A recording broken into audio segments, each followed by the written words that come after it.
Hi, I'm the Amber and I love playing cozy games. However, I find myself playing like the same handful of games all the time, so I've decided to challenge myself. Every single week, I will be trying out a new cozy game. The rules of this challenge are really simple.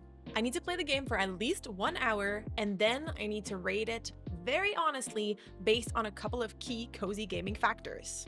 Welcome to the Cozy Index. Now, the three key factors I'll be rating the game on are number one, aesthetics. Does it look cozy? Number two, the vibes. Does playing it feel cozy? And then last but not least, a factor I like to call the pull. Do you want to continue playing like all the time?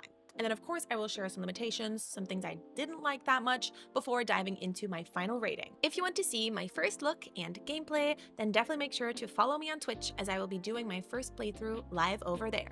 The first game of the series is a really big one, Pokemon Pokopia. I have heard so many good things in anticipation of this game dropping, with people claiming it is the best Pokemon game yet, and it is a perfect cozy game, and yada yada yada. So today I want to put those claims to the test. I will make my ratings completely public. You can find the link to that in the description down below. Let's dive into some of the gameplay. After creating your human-like character, you pop out of a Pokeball in the middle of a cave. Here is where you get to meet Tangrowth, who actually instantly clocks that you are not a human, that you are a Ditto transformed into a trainer. Your appearance here sets off a Pokédex, and Tangrowth explains that there's actually no more Pokemon or humans around. Ditto then follows Tangrowth to see the barren land that is left behind. Here you find a dried out Squirtle, and upon talking to him, you learn the Water Gun ability. With this ability, you then bring Squirtle back to life. Doing this makes your Pokédex beep, and when you pull it out, you actually see that Squirtle's info has been added in there. This is where the gameplay actually starts. As you water the world, you restore and learn about new habitats, and you get to meet new Pokemon.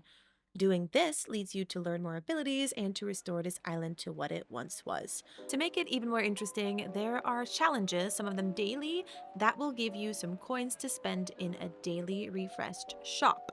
And next to that, you also get requests from the Pokemon to level up your world. Along the way, you learn more secrets about what happened here, and you'll get to find some Easter eggs to previous games. Now, it is time to start the rating. Please do keep in mind that this is my opinion after playing for only about an hour. Let's start with aesthetics. The aesthetics are, in my opinion, really one of the big selling points of Pokemon Pokopia. The only thing that I didn't really like when it came to the aesthetics is that the character customization is so limited, and I feel like I get a bit spoiled in that with the games that I usually play. So that's just something that bothered me a little bit. And then another thing is the fact that the game looks really bland at the start, and I know it's the point, but when you're really rating the start of the game, it's all kind of just really dull, but the aesthetics obviously do improve later on. So for that reason, I've decided to give it a score of great. Now, second up is the vibes of the game. This instantly leads me to mention probably my biggest critique, and that is that the game starts off really slow. And I really think that the first hour of gameplay is super necessary to reel in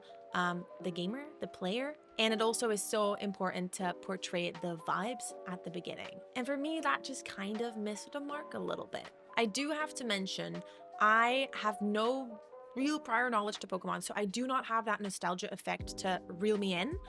So I do think that probably made a big difference for my opinion. Another thing that is so important for me to note is that I can already say that the vibe and the pace does pick up. So it really is worth it to push through that.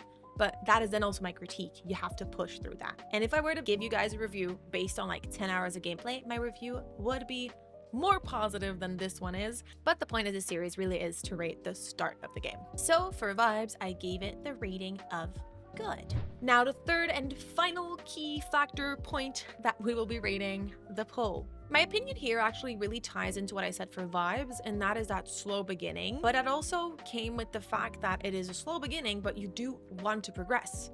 The fact that it's so slow kind of diminished the pull a little bit for me, because I found myself bored a little bit at some times, but it also made it like, yeah, I do want to get past this. So they're really is a pull there. Especially when it came to finding Pokemon, I found myself really excited every single time I found a new habitat and I found a new Pokemon, and that really like had that pull effect on me, and I wanted to find more and more and more. Again, it is not that I disliked the game in the first hour. I really don't want it to seem that way.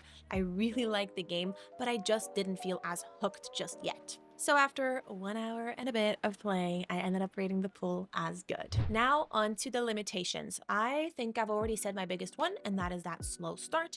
If you're looking for something that is like cute and cozy, like instantly, then this game might not be for you. But if you do not mind a little bit of a grind, then you will really love this game. Now, another element that I struggled with a little bit were the controls. They were a bit fidgety to me, and I felt like I was constantly like, oh, wait, no, up, and like not really able to position my camera really well.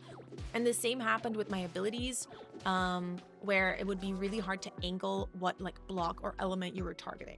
Of course, that is something that is like a matter of getting used to it, but when you're rating a game and the first hour is spent more like confused about the controls, I do feel like that is a bit of a limitation and a little bit of a vibe kill. And then the last limitation is actually one that is about accessibility.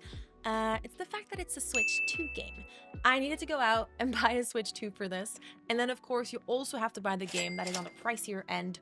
So this does limit the playing field for a lot of people that cannot buy this game, or that cannot afford a Switch 2. Now on to the final review. Even though I may have sounded very critical, I really did like this game a lot. I just missed something at the start, I don't even know what, but something to really reel me in. Be it the lack of my Pokemon nostalgia, or the lack of whimsy that the land had, I don't know, it's probably a bit of both. I truly do look forward to continuing this game, and to continue progressing, and to continue finding out what you can all do, because it is a really big game and I feel like the possibilities are endless. Another aspect that I want to mention is like the high expectations I had going into this, because people were speaking very highly of it.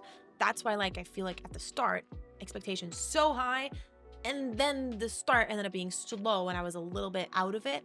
Probably because I was just expecting for so much to happen. Overall, after just 1 hour of playing, I gave Pokemon Pokopia a 7 out of 10 on the Cozy Index. What did you think about the game? Will you be buying it, or have you bought it? Have you played? And how do you feel about my rating?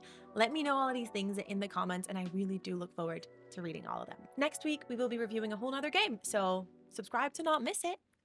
Bye, Cozy Gamers!